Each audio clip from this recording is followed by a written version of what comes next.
Welcome back to Plague Scythe Studios, everyone. Ryan here. Welcome to the first amplifier edition of Gear Curiosities. Today we are taking a look at my first tube amp head, the Mesa Boogie Single Rectifier.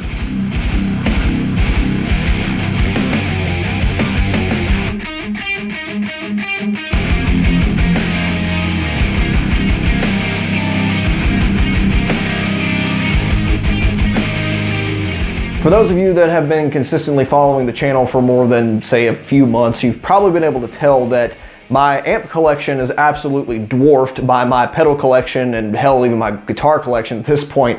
And that's for reasons we'll certainly get into in the history of this product and my history with it. But I figured I wanted to start with this amp instead of a couple of the other ones we may or may not showcase on this series, because you might be interested in buying this exact model for the same reasons that I ended up, pulling the trigger on it instead of a 25 watt or the 100 or 150 watt version. So let's talk about the Single Rectifier and kind of what its deal is. So this is a 50 watt rectifier head. They don't make them anymore. This is from Series 1, not Series 2. There's a few minor differences we'll talk about. But as of right now, you can look in a Sweetwater catalog, you can look in Mesa Boogie's own lineup. They don't make a 50 watt. They make the little mini 25. They make a dual rectifier that everyone knows and loves. They make the triple rectifier, which is an absolute tube monstrosity. What do you got, like 6 power tubes plus more rectifier tubes, all that kind of stuff. It's ridiculous. This thing is a baby by comparison, even though it is in the same sort of footprint just because of how much less it weighs. The Series 1 Single Rec launched nearly a quarter century ago with a price tag of around $1,500 US. It's really difficult to get a concrete sticker price on a lot of this vintage gear because used prices are just all over the place, and a lot of this stuff just came out before the internet review scene was even a thing. So I can find a couple articles and they're all talking around 1,500 bucks. You put inflation on top of that, and that's around the cost of what a new dual rec is, so it makes, kind of makes sense. For reference, in today's money, you can buy the miniature 25 watt rectifier for around $1,200 new, and a new dual rec is going to run you all the way up to about $2,200 last time I looked. So the absence of this product in their lineup definitely left a bit of a void that I think honestly could use filling probably. But it's certainly not an easy price tag to hit, I would imagine. Unlike its modern day big brothers, the Single Rectifier is a mere 2-channel amplifier with a rhythm and lead mode, both of which have their own independent gain, bass, middle, treble controls, as well as presence. Although that appears to be affecting the power amp, because if you run something in the effects return, the presence actually does change when you tweak it, but of course the EQ controls do not. So as far as I can tell, the presence is indeed still in the power amp, and it's just, channel dependent. You also have master volume, and over here is kind of the interesting stuff that is foot switchable. Obviously the channels are as well, but you have your bass output, which is your power amp volume, and you have this switchable solo feature that is in the name, solo head. And basically that's a lead volume boost, whereas, a lot of the times now we got amp modelers that just, you boost around the 2000 hertz region, you bump up a few decibels, and that's your lead sound. But given that these were stage amps, at least designed to be stage amps, that's how you do it in the analog world. And basically you set it to whatever boost you want, and when you turn it off, you get that much boost. And this thing can get real fucking loud. Yes, it's only a 50 watt, but I don't know how many people out there have actually turned a 50 watt amp all the way up. It's only a couple decibels quieter than a 100 watt, which is still ear bleeding at that point. So you can get plenty of volume between the output and the solo. I never personally use the solo because I'm not playing in a band setting. So it's there if you need extra volume, but it doesn't really change anything tonally. And for recording, mostly gigging, until you get into a lead where you might need a boost, you could probably just leave that all the way down. The backside of this amp is also comparatively barren next to a modern dual or triple rectifier. Basically all you have is the power fuse. You have the slave out, which is absolutely mwah, love it, because that's what I record direct with all the time. So basically the slave out has the power amp sound as well. It's just tapped at a low, line level volume to where you can run it to an impulse response directly into a computer interface, and I record with that all the time. Sounds great. Do the same thing on the Mark IV as well. So really great feature. Glad that still exists in the modern lineup. You have like 3 speaker outputs, think 2 4 ohms, 1 8 ohm, and you have the infamous effects loop of the early 90s rectifier amps. So I have poked a lot of fun at the effects loop of this amplifier, though I do not criticize the engineers one bit that designed that portion of the amp, because it made sense at the time. Again, this was kind of made as a stage amp, and it plays well with the sort of rack mount units and multi-effects boxes that people were using, you know, on stage at the time, G major, like, you know, kind of equivalent devices. Because you throw this into the effects loop, and because it's parallel, you have a mix control that goes from, I want to say, 10 to 90%. It says 0 to 100, but I'm pretty sure the way the pot's spec'd, it never gets there either direction. So it makes sense you can let some of the, you know, clean or, you know, dry mix come through on the amplifier, mix it in with however much you want out of the effects unit. Plays nicely with those boxes. The problem is nowadays, basically no one uses that shit. Maybe for some sort of stereo wet, dry, wet rig.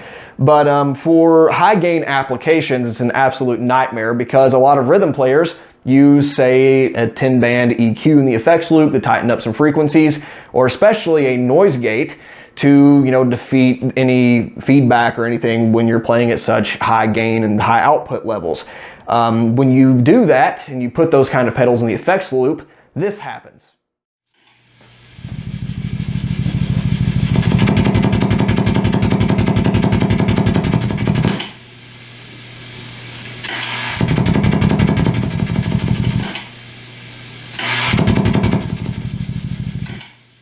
What you just heard was using an MXR 10-band EQ that had all the controls set at 0, so effectively it's just a fancy buffer at that point. And no matter what, you know, you set the mix level at, you're still getting the infamous helicopter noises that comes with the parallel effects loop when using, you know, the types of pedals and stomp boxes that most guitarists have in their rig today. Fortunately, the fix is fairly simple, and you can actually do a bit more of an elegant solution to make it to where you don't lose the parallel functionality if you want. Although a lot of amps nowadays, like the Randall Thrasher, actually has a send and then a parallel and series return, which is what I wish that would have been standard then. But basically, there's a really simple amp mod, and I'm not going to give my whole spiel on amp modifications, but if you're going to do it, good Lord, make sure you know what you're doing. These things can literally kill you. So, you know, drain the capacitors, have tools, all that. Honestly, if you know an amp tech, it's worth the 10, 20, 25 bucks, whatever they're going to charge to do it. Just don't mess with these things if you don't understand how dangerous a charged capacitor can be. So, once you get all that set up and, you know, your power tubes and all that are situated, then you can actually just bypass a couple wires, tie the leads together, and then you've got effectively a series effects loop now, and then all the helicopter noises are gone, noise gates work, all that good stuff. If you don't mind cutting a small hole in the back of your chassis and have a bit more soldering skills, then it is actually fairly trivial to do a series to parallel switch as well, which would have been a great stock feature, but all these original rectifiers have that. And unless you have the space and technical know-how and all the equipment and the bleed resistor and all this stuff, it's not hard, but if there is danger involved, I would seriously recommend just taking this to an amp tech, an electronics repair shop that can do it for you in like 10 minutes with the proper schematic. I'll have all that stuff linked down below. It is not hard, it's just dangerous. So once that's out of the way though, this amp goes from, you know, the wub wub helicopter sounds to completely usable with anything in the loop. From the back, you also get a view of its familiar 12AX7 preamp tube configuration, as well as the single pair of 606 power amp tubes. And you may be hearing all this and think, well, shit, this is literally just a 50-watt version of a dual rectifier. There's no difference, right? There is one significant difference, and that lies in the word single. The dual rectifier, as the name would suggest, actually has 2 rectification modes. There's a tube rectifier and there's a diode rectifier. And more or less, most people stick to the tube version just because tubes are better and all that. But it does have kind of the bigger bottom end, the spongier, bold type of sound most people associate with the rectifier. But I would bet a paycheck that in a band mix, in a live setting, even on, you know, an album, you would not be able to tell the difference between the two. In fact, I hear a lot of amp mods come out of the Mesa Rectifier series that on the tube version, makes it, you know, tighter in the bass and almost sounds more like it's on the diode setting. So it's a matter of personal preference. To me, I could not give a shit less, which is why I have no qualms about getting the single rec, because it is stuck with the diode rectifier. It doesn't bother me a bit. I find compared to the regular dual rectifier of this time period, taking into account, you know, some small variants in the preamp voicing, it is tighter. It is better for extended range guitars for me. You don't have to do as much, you know, say in terms of post EQ or worrying about getting a perfect match for a cabinet IR or anything. And especially with an oversized cab, you're getting all those nice standing waves and everything anyway. So for both of my applications, jamming and recording, I could not give a fuck less that it doesn't have a tube rectifier, and it works great for my purposes. So with all that out of the way, let's run through some proper tone tests, and we'll be running through both modes on both channels, starting with rhythm clean. And we'll do a couple demos here. We'll have one of just the straight clean channel straight through the amp, and then we'll do one boosted with a Ibanez Tube Screamer Mini, which is like 808, not, you know, TS9 type of drive sound. And for every one of these demos, we're going to be using the exact same mic'd cabinet sound. So this is kind of a 70 watt vintage 30 4x12 type of impulse response. I think it sounds pretty good on especially the higher gain stuff. And just for apples to apples type of comparison, I didn't want to change that. That way you can hear exactly what the amplifier is doing.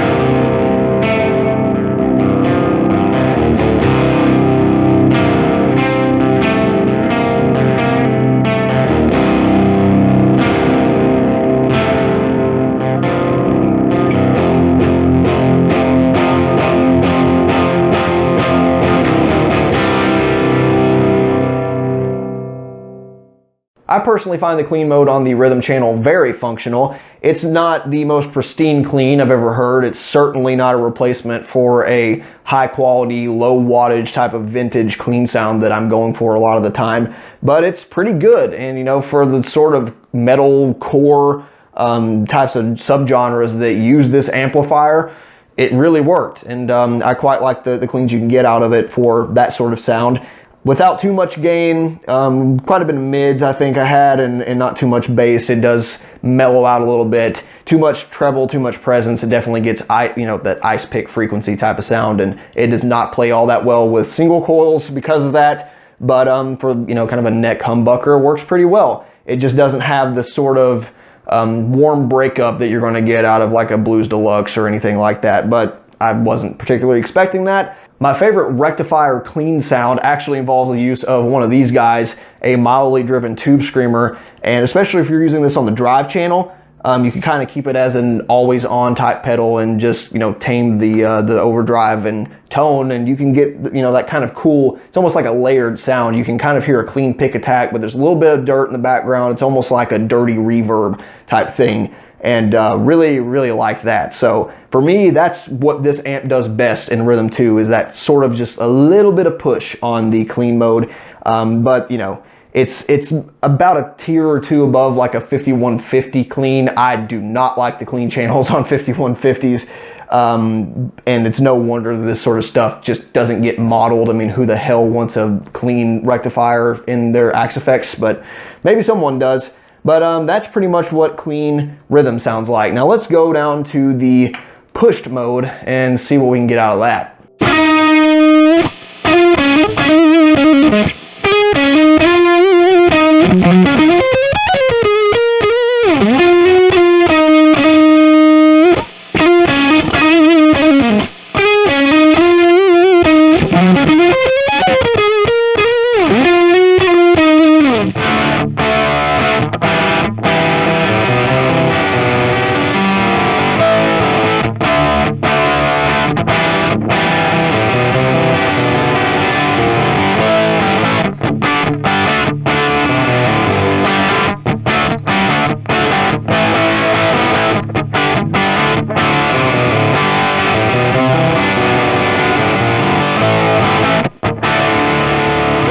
If you didn't click out of the video by now, may all the gods bless you, because that sounded like absolute dog shit. I do not know how to dial in pushed. I seriously, if someone knows what you're supposed to use this mode for, please tell me, because I cannot get a good sound to save my life.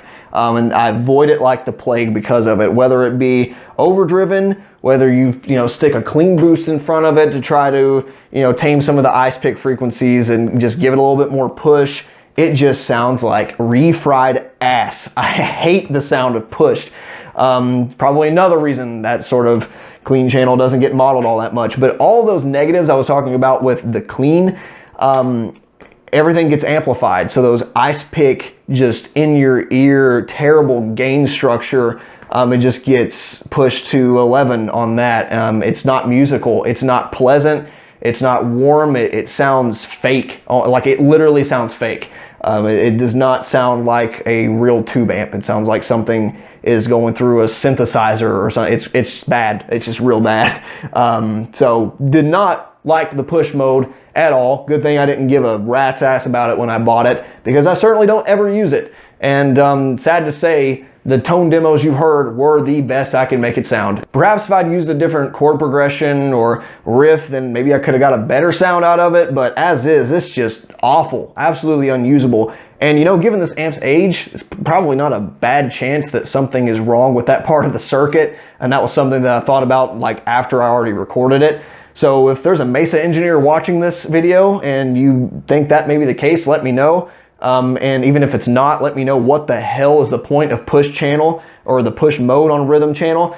And yeah, for reasons that are hopefully painfully obvious by this point, don't use that if that's what it's supposed to sound like. So moving on to probably the only channel that most of my viewers care about, the lead channel. This also has two modes, vintage and lead. We'll be sticking with vintage for the first set of demos.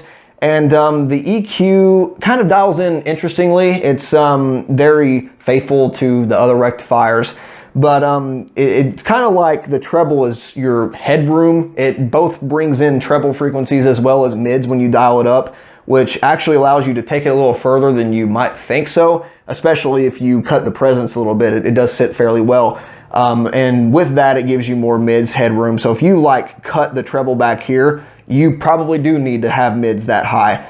So it's a little weird. It takes a bit to get used to, but I think it's a pretty functional tone stack. Still, it always sounds like a rectifier. No matter if you're going straight through the amp with a boost, you're not going to make this thing sound like another amp. It's just, you're getting a rectifier sound, which is hopefully what you want. Another word of caution, the preamp voicing in the lead channel is slightly different compared to a dual. From that time period. It's subtle, and you can watch a couple other shootouts. In fact, I might link them down below, where you can just barely tell the difference between the two amps, and I think some of that is going to be part of the rectification differences as well. Long story short, there are some purists out there that say the single amp, single rectifier is just not a real rectifier. It's a bastardization. It's a cash grab. It sounds terrible. It's not the real amp. They're talking complete bollocks. It is a real rectifier. It sounds like a rectifier. And it wouldn't surprise me to know that some of you thought it's been a double or a dual this whole time. So just disregard all that sort of unfounded criticism and listen for yourself. And we will start with the vintage, straight through the amp, as well as giving you a little help with taming the bass frequencies with the more pure boost, clean boost.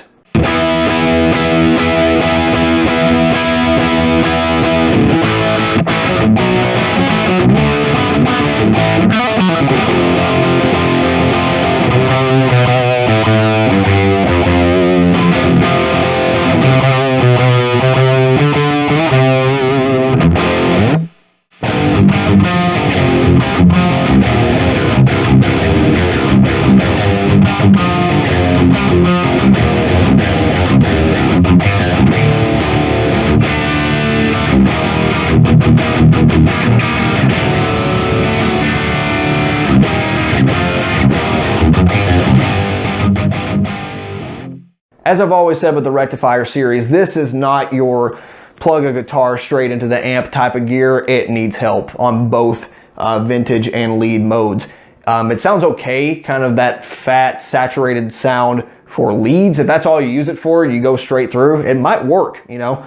You might want that sort of boomy bottom end on single note passages. For me, there is not enough definition, especially on this amplifier, but I find that, you know, that to be the case on any digital model or real rectifier in general. So whether it be vintage or lead mode, I think at least you need a clean boost that can dial back some of the bass frequencies. Personally, I preferred a more tailored EQ or even a clipping diode pedal that pushes the mids a little bit more for this channel on this particular amp. And for the vintage mode itself, again, don't be fooled. You're not going to get some classic rock sound out of this. It's still a rectifier. The main difference I can tell, the EQ kind of does a similar thing, but on vintage, it sounds as if the presence at max is about where the presence would be on modern at min. So I think it's really just a presence shift.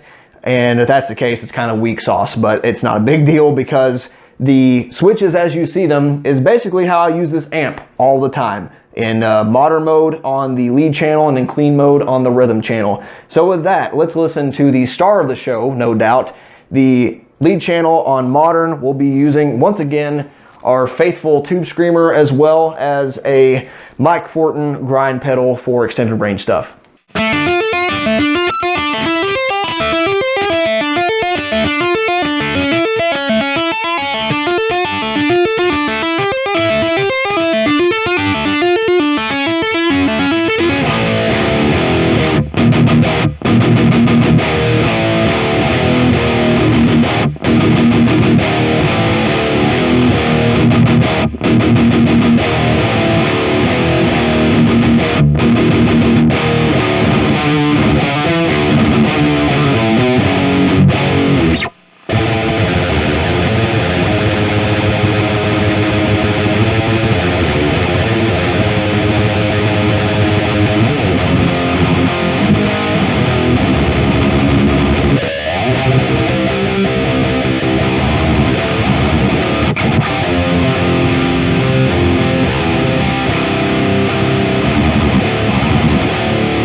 Now that is more of the rectifier sound that I know and love. My criticisms of going straight through the input with no boost helping it pretty much carry over from the vintage mode just don't, as far as I'm concerned, unless you have some EQ or a clean boost to tame the bottom end and boost the mids a little bit, and still you're using a pedal at that point. Tube screamer pairs great. It's a classic combination. I prefer a super overdrive for my personal taste, but you know, a lot of people have these already, so it definitely works. And then the grind 33 type of sound, it doesn't work all that great with this amp, though I still find it's really nice to blend with another one. It's usable, and that's where I find some of the classic dual rectifiers having that looser bottom end, having the bigger, bolder, spongier sound actually does work better. It's like too tight on this thing to where it gets a little anemic depending on how you set it. And the gain structure is very sensitive to this pedal in particular, so I probably could have done a better job there. It sounded better in the room than it did on recording, though. That's, you know, how a lot of this stuff goes, but it's still capable. But for my personal taste, for that sort of extremely modern stuff, I prefer to use another amp and have this be, say, the quad tracked amplifier. But it's still very usable for even the lowest tune of gentists out there, making it no wonder why the dual rectifier line has been such a staple in backline rigs for years and years now. And I can't wait to mix it in with some other amps later on recordings when I get a little bit more serious into the 7 and 8 string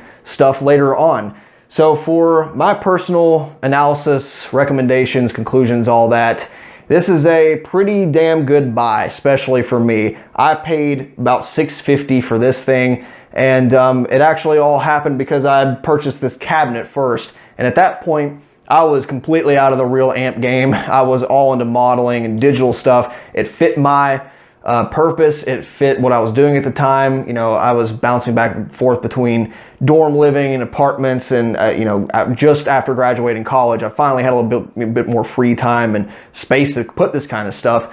But I was just mainly playing through plugins, my AX8 and some direct gear. But a friend was selling this for a price that I knew if I didn't buy it then, I would regret it for the rest of my life, because this thing was practically brand new. And so I got it, and soon after, without, you know, much more hard hunting, I found a Single Rec, ended up going with that, and you know, I love the sound, definitely don't regret it. It's a great pairing. And then that, you know, launched some more addiction to boogie gear, and I certainly don't even have all the ones that I hope to have later down the road, but this is a great starter piece, you know, my first real tube amplifier. However, even with my great experience with this so far, it's hard for me to just say, yeah, everyone go out and get a Single Rec if you want a rectifier type of sound with a real tube head, because I could probably count on both hands the amount of Single Rectifier listings I've seen on Reverb and eBay the past couple of weeks, just doing, you know, some preliminary research for this video. Even Series 2 are getting harder to find, and they don't make it anymore, so I can't tell you to go buy it new. That doesn't exist. And if there is some like holy grail new old stock sitting in a warehouse somewhere, it's going to be worth more than, you know, even a dual rec or triple rec is today. So to me, this still has a lot better value than the little 25. Although there's plenty of use cases for the 25 if you don't have a lot of space, or you need to travel a lot with it. It's a great gigging platform. But for the money, I would prefer to have the big boy, comparatively, real 6L6s, and have it all in a package that costs less than half of what this thing did new. So for me, it works great. I just can't tell everyone to go get it.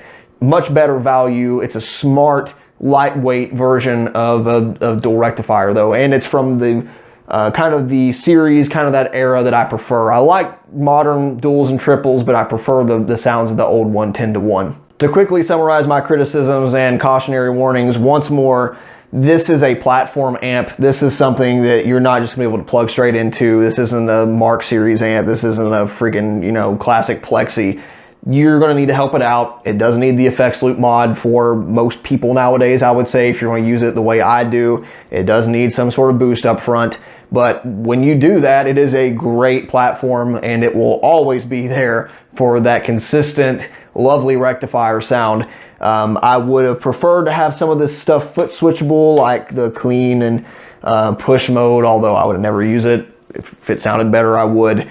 And, you know, with gear that's this old, it's not unlikely you might have to do a tube change. So that will turn your purchase another, you know, whatever that costs, 80 to 100, 200 bucks, depending on the quality you're getting. So it's definitely not a one purchase and you're done type of scenario. But with that, with all the extra effort and outboard gear I have to pair with this thing to get it to do what I want to do, it is still a great value, well worth every penny I paid for it. And I will never get rid of this amp. You will have to drag it out of my cold dead hands if you want it, even if I do find that mythical Blackface Rev G I've always been wanting at some point. So yeah, time sensitive recommendation on this one if you are in the market for a rectifier and you don't mind some of the very minor sacrifices it makes. But you know, 5-10 years from now, it will probably be worth more than a new rectifier as stuff you know, starts trickling out and things get harder to find, and who knows, maybe they'll have a Single Rec at that point and the prices will plummet again. So hard to say, but this is a time sensitive recommendation. If you see this video in the next couple of years, probably okay if you can find one. So yeah, that will be it for our first amp version of Gear Curiosities. Do stay tuned. We have a couple more lined up, and of course stop boxes and multi-effects units as always. And questions, comments, leave them below. Thanks for watching. Bye.